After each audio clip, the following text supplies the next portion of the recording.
Assalamualaikum warahmatullahi wabarakatuh. Wassalatu wassalamu ala asyrafil anbiya wal mursalin sayyidina wa maulana Muhammadin wa ala alihi washabbihi ajmain. Amma ba'du. Bagaimana kabar sahabat-sahabat semua dimanapun berada ya.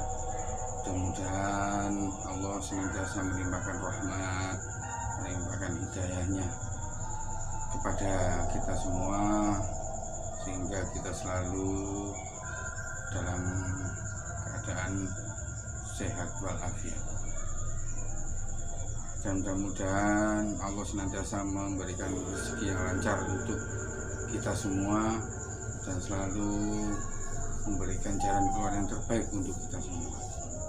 Nah, sahabat-sahabat semua dimanapun berada, pada kali ini kita akan membahas bagaimana sih cara mengobati orang kesurupan. Kadang-kadang mengobati orang kesurupan ini biasanya bingung. Jadi kalau ada teman kita, tetangga kita, saudara-saudara kita tiba-tiba kesurupan, nah ini biasanya kita bingung apa yang harus dilakukan. Kesurupan ini atau kerasukan biasanya terjadi di mana saja dan kapan saja, bisa siang hari, bisa malam hari. Nah, fenomena kesurupan hingga kini masih sering terjadi, baik di rumah, di jalan, di tempat-tempat, terutama di tempat angker ya. Jelas, bahkan di sekolah-sekolah sering terjadi apa itu namanya kerasukan massal atau kesurupan massal. Tidak hanya satu, buahnya orang. Orang-orang atau manusia yang bagaimana yang sering kesurupan ini, biasanya mereka yang suka melamun, kosong pikirannya ya, itu bisa secara tiba-tiba itu akan mudah kerasukan, sehingga raganya dikendalikan oleh bangsa jin. Jadi raganya dimasuki oleh bangsa jin, dikuasai raganya ya. Dan biasanya makhluk gaib ini menjadikan energi ini menjadi kesedotan habis, agak lemah. Biasanya setelah kesurupan itu mereka menjadi lemes ya, linglung, bingung ya, kurang tahu apa yang harus dilakukan. Nah, biasanya seorang paranormal itu menyembuhkan orang kesurupan itu dengan berbagai macam metode.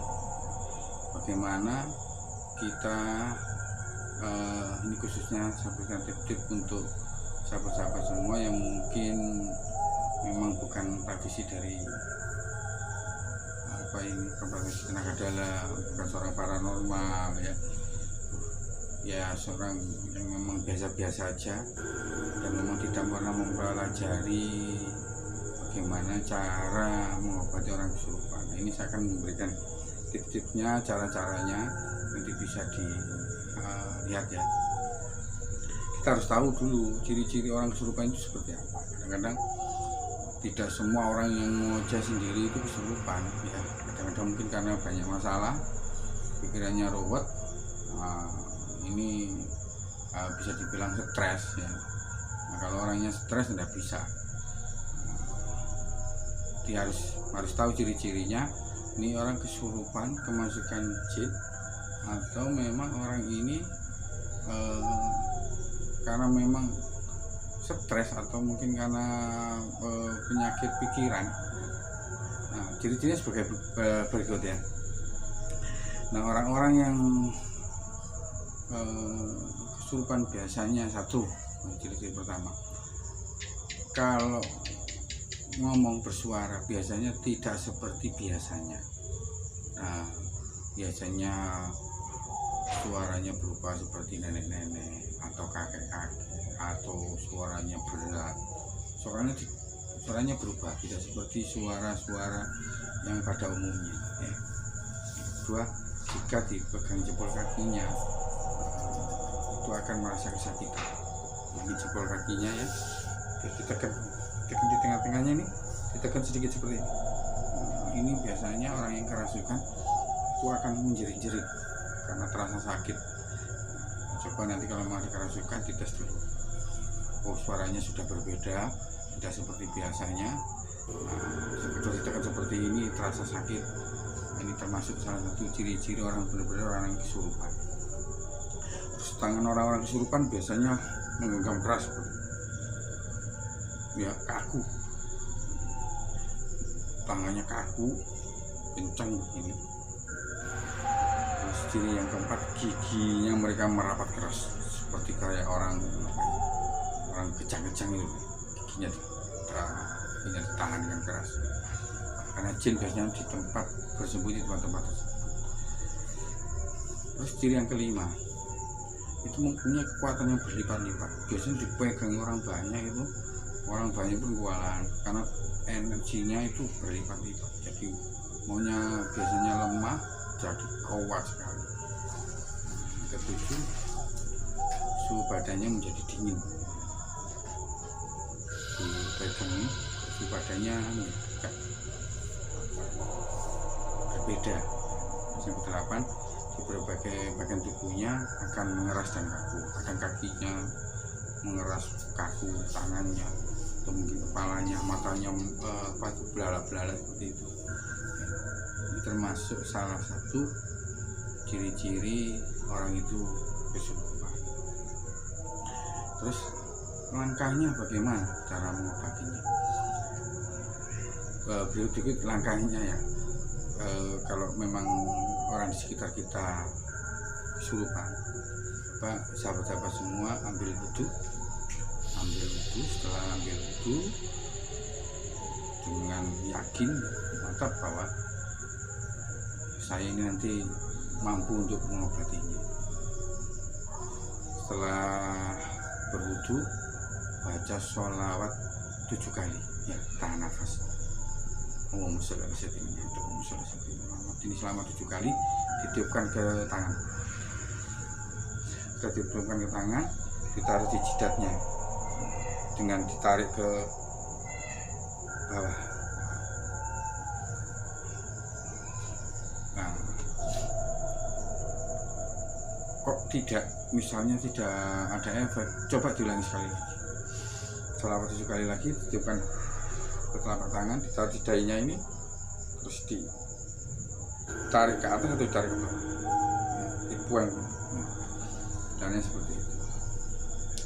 Diulang terus ya, lakukan terus menerus. Nah, kalau memang masih belum bisa, coba dikumandangkan azan.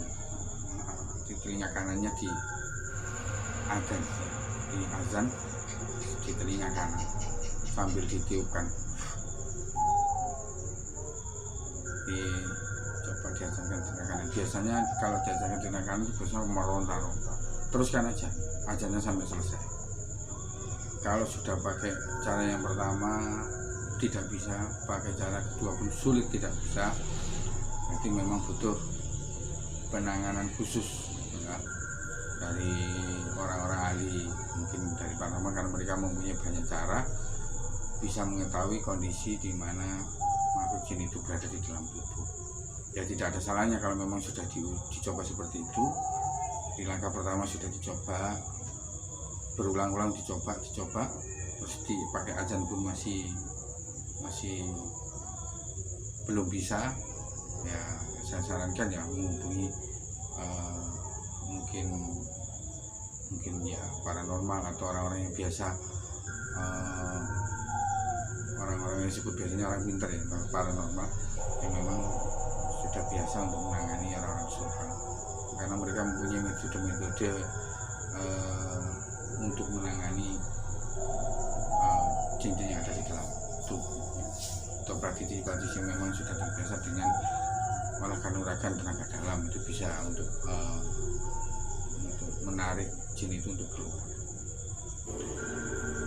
Saya kira cukup sahabat-sahabat semua ya, seperti biasanya jangan lupa like, comment, share, dan subscribe, karena dengan like, comment, dengan dukungan Anda kepada kami, saya kira cukup ya. Mudah-mudahan apa yang saya bisa memberikan manfaat untuk kita semua dan bisa diperhatikan, bisa dicoba ya, untuk penanganan pertama. Jadi kalau memang itu terjadi di keluarga kita sudah tahu caranya, awalnya seperti ini. Saya kira cukup.